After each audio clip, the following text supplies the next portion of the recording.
है जो है और हैड का प्रयोग। ठीक, तो इसका प्रयोग किसके लिए होगा, ऐसे लिख लेंगे। इसका प्रयोग पास के लिए किया जाता है। किसके लिए? पास के लिए। ठीक, पास के लिए होता है। आई बात समझ में? अब इसमें जो है हैज, एक वचन का अगर कोई है, एक वचन के साथ क्या लगाएंगे हम, हैज का। ठीक, बहुवचन अगर होगा तो वहां पर हो जाएगा हमारा हैव।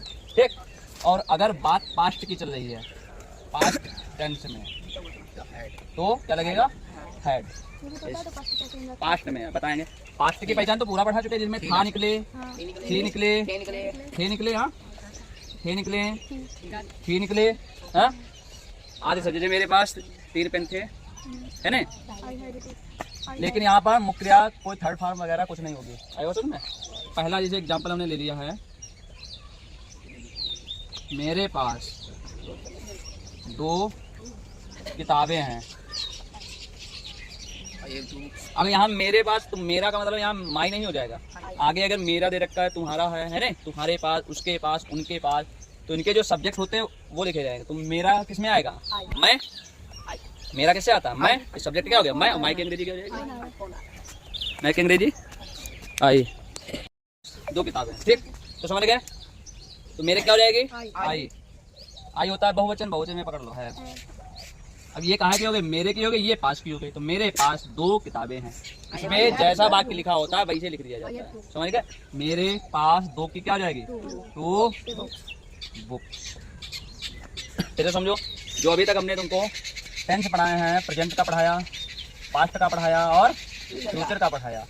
इसमें क्या होता है, सबसे पहले कर्ता, फिर क्रिया और फिर कर्म। ठीक, या दूसरा तरीका क्या बताया था, जैसे जो कुछ बच्चे कर्ता क्रिया कर्म नहीं जानते हैं तो वो कैसे बनाएंगे, उनके लिए हमने पहले बताया था कि जो आगे होता है इसकी अंग्रेजी पहले। आगे कौन होता है, कर्ता। फिर बाकी क्या होता है, पीछे से बनता है। कैसे बनता है, पीछे से बनता है ना।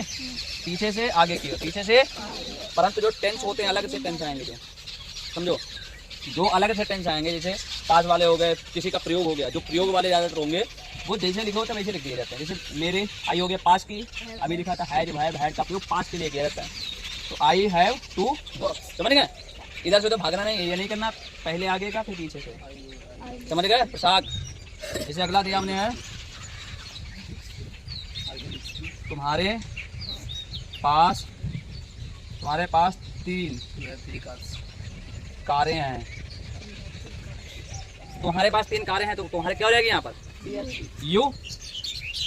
पास की हैव, यू हैव 3 कार्स। समझ गए। अब समझो, अब जैसे हमने बोला है हमारे पास 2 बंदर थे। क्या निकला इसमें, देखो ये है निकले, तो समझो प्रेजेंट में है, जो है। ठीक है की पहचान क्या है, किसकी पहचान है, प्रेजेंट। तो प्रेजेंट में जब कोई आएगा तो उसमें क्या होगा, लास्ट में है ही हूँ निकलेगा। ठीक है, इसका मतलब मेरे पास जो प्रेजेंट टाइम में है वो चीजें। इसमें क्या, मेरे पास 2, हमारे पास 2 बंदर थे, मतलब पास्ट की बात, पीछे की बात कर रहा है। तो थे की क्या हो जाएगी, ये हैड। हैड कब होता है, ये लिखा है पास्ट टेंस में हैड। कब हैड पहचानेंगे, था निकले, थी निकले, थे निकले। तो इसमें निकल रहा है थे, तो पहचानेंगे क्या है, ये पास्ट का है। हमारी क्या हो जाएगी, वी हैड। यहाँ पर हैव नहीं करेंगे, वी हैड 2 मंकीज, है नहीं, 2 मंकीज। समझ गए, समझ गए, बन जाएंगे ऐसा सरल। देखो ये वाला हो गया। अब डालेंगे हैज टू, हैव टू, तथा किसका, हैड टू का प्रयोग। तो इसका प्रयोग किसके लिए करेंगे बताइए, हैज टू, हैव टू और हैड टू का प्रयोग। तो इसका लिख लेंगे, यहाँ पर लिखेंगे मजबूरी के लिए। क्या लिखेंगे, मजबूरी के लिए। इसका प्रयोग किसके लिए होता है, मजबूरी के लिए, है नहीं।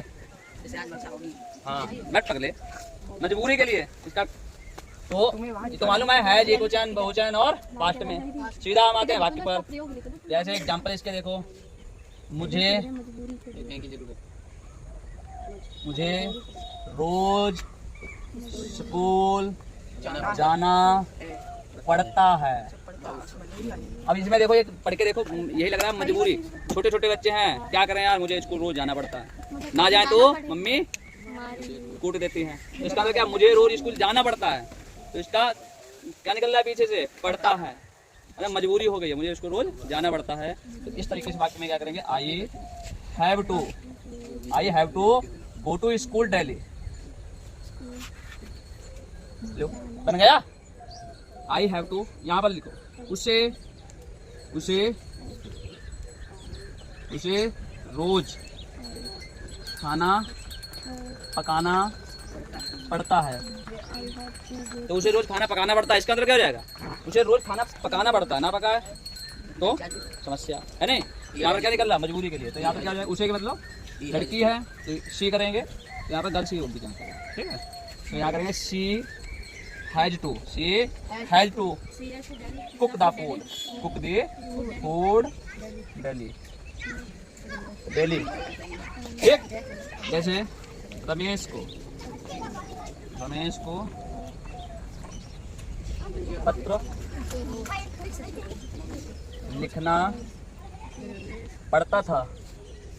अब यहाँ पर क्या है, रमेश को पत्र लिखना पड़ता था, तो इसका मतलब क्या है, उसकी ये लग रहा है उसकी मजबूरी थी कि उसको रोज पत्र लिखना पड़ता था। तो Ramesh had to write a letter. हाँ, ये वाक्य जो यूज वाले होते हैं इनमें सब में फर्स्ट, थर्ड वर्ड कुछ नहीं, ठीक है। इसमें नियम क्या होता है, कुछ नहीं, इसमें भाई जो है क्रिया है घटते रहेगा मजबूरी के लिए, समझ गए। निगेटिव में क्या जाएगा, has not to, have not to और हैड नॉट टू, ठीक। इंट्रोगेटिव में हैज टू, हैव टू और हैड टू एक ही साथ रहेगा। जैसे मुझे जाना है, हाँ जाना है, is to, am to, are to, इस तरीके से, ठीक।